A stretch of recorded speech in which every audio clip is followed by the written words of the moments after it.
తెచ్చుకున్న మత్తు దిగట్లా. ఈరోజు ప్రజల మధ్యలో ఏముంది? మత్తు. ఏందో అర్థమవుతుందా? ఈరోజు యాక్షన్ అవడానికి గల కారణం ఏంది? మత్తు. ఈరోజు వరుస తప్పిపోవడానికి గల కారణం ఏంది? నేను చెప్పే మాట అర్థమవుతుందా?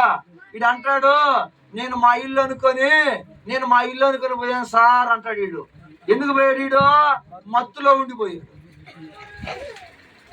నువ్వు మత్తులో పోయావు, ఎట్ట పోయావు నాకు తెలియదు నాయన, నువ్వు స్టేషన్కి బా అంటాడు. ఆ తర్వాత విమానం ఎక్కిస్తారు. కారణం ఏంది?